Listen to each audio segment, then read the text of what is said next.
Saudara, kita bertemu kembali dalam PA Online. Saat ini kita akan berbicara tentang kesabaran, diambil dari Matius 13, 24 sampai 30, 36 sampai 43. Saudara, ada pepatah Jawa yang mengatakan, sabar kuwi subur. Sopo sabar bakal subur, sabar iku gede wekasani. Pepatah ini ingin mengatakan bahwa kesabaran itu memiliki nilai positif. Sabar adalah sikap tenang, tidak bernafsu, tekun menghadapi segala situasi. Kesabaran merupakan sikap untuk tetap berpegang teguh pada keyakinan. Kesabaran akan teruji oleh situasi sekitarnya. Misalnya, kesabaran Daud menghadapi masalah, kesabaran bangsa Israel ketika dibuang ke Babil, mereka harus bersabar terhadap Allah-Allah lain yang ada di Babil itu. Bahkan dalam perjanjian baru, kesabaran murid Yesus dalam kehidupan sehari-hari diuji untuk hidup toleran, adil, taat, penuh pengampunan, tekun di tengah dunia yang tidak adil. Namun saudara, sebelum kita masuk ke dalam pembahasan lebih lanjut, mari kita berdoa. Bapa di surga, pada saat ini, kami ingin belajar tentang Injil-Mu terkait dengan kesabaran dalam situasi terkini saat ini. Berkati pembahasan PA ini, berkati kami semua, sehingga kami tidak hanya sekedar teori bersabar, tetapi kami bisa mempraktikkan kesabaran dalam hidup kami.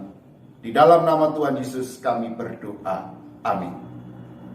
Saudara, di tengah penindasan dan situasi yang tidak menyenangkan yang dialami oleh bangsa Israel, Tuhan menghendaki Israel tetap bertekun dan bersabar terhadap kejahatan. Bertekun dan bersabar bukan berarti diam atau tidak melawan kejahatan, melainkan tetap tenang melawan kejahatan. Bersabar berarti tidak terprovokasi, tidak membalas kejahatan dengan kejahatan. Dan itulah yang dilukiskan oleh Tuhan Yesus dalam perumpamaan ilalang dan gandum. Di dalam bacaan Matius 13 tadi, tukang kebun usul kepada si pemilik kebun, bagaimana jika ilalang itu dicabut. Karena bagi dia, ilalang itu akan merugikan gandum. Tetapi fakta saudara, ketika ilalang dan gandum itu bertumbuh, sulit dibedakan mana yang ilalang, mana yang gandum. Dan mereka baru bisa dibedakan ketika berbuah. Namun, pada saat berbuah, akar ilalang dan akar gandum menjadi satu, saling terkait. Sehingga ketika ilalang ini dicabut, otomatis akan mencabut gandum. Itulah sebabnya orang Yahudi menyebut ilalang sebagai gandum haram atau gandum palsu. Gandum dan ilalang memang sulit dipisahkan. Dan oleh Tuhan Yesus, kedua-duanya diambil sebagai perumpamaan di dalam kehidupan sehari-hari.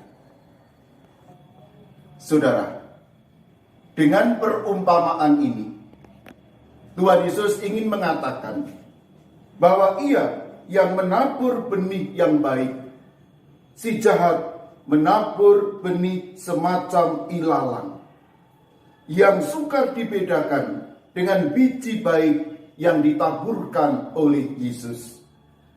Perumpamaan ini ingin menyoroti sikap yang benar tentang penerimaan yang bermacam-macam terhadap Yesus. Panenan ayat 30 adalah lambang penghakiman terakhir. Dengan perumpamaan ini merupakan nasihat untuk bertahan, tetap bersabar hingga Allah sendiri yang memutuskan mana yang dipilih pada akhir zaman. Itulah sebabnya ayat 28, 29 para murid diminta agar tidak memaksakan kehendak melenyapkan mereka yang memusuhi Yesus. Sebab yang berhak menyingkirkan musuh Yesus adalah Tuhan sendiri. Dan ini nampak di dalam ayat 36 sampai 43. Ketika para murid datang bertanya tentang makna perumpamaan ilalang, menurut Yesus, orang yang menaburkan benih gandum adalah Yesus sendiri. Yesus menaburkan benih gandum di ladang atau di dunia ini. Benih yang baik adalah mereka yang percaya, sedangkan ilalang adalah si jahat. Musuh yang menaburkan ilalang adalah iblis. Dan mereka akan diadili pada waktu penuaian, yaitu pada akhir zaman. Ilalang akan dikumpulkan, dibakar sebab tidak berguna. Sedangkan gandum adalah orang yang percaya. Dengan perumpamaan ini, Yesus ingin mengatakan yang berhak menghakimi adalah Allah sendiri. Hanya Allah yang dapat membedakan mana yang baik, mana yang jahat. Dengan perumpamaan ini, Tuhan Yesus mengajarkan kepada kita bersabar terhadap kejahatan yang ada di dunia ini. Lantas, sejauh mana kesabaran itu? Kesabaran tidak dibatasi oleh ambisi, oleh nafsu, menyalahkan pihak lain, menghakimi, dan membalas kejahatan dengan kejahatan. Saudara, hidup dengan sabar tidak mudah. Untuk mewujudkannya, perlu ketekunan dalam doa dan pengharapan pada Tuhan. Dengan pengharapan akan membuat kita yakin pada akhirnya Tuhan yang akan mengalahkan kejahatan. Maka tepatlah kata Rasul Paulus dalam Roma 8 mengatakan, sabarlah dalam segala hal dan tetaplah memiliki pengharapan pada Tuhan. Amin. Demikian saudara penjelasan singkat dari saya. Mari kita bersama-sama akan masuk ke dalam ruang diskusi. Silakan jika ada yang bertanya, menjawab, atau apapun, kita masuk dalam diskusi. Saya tunggu.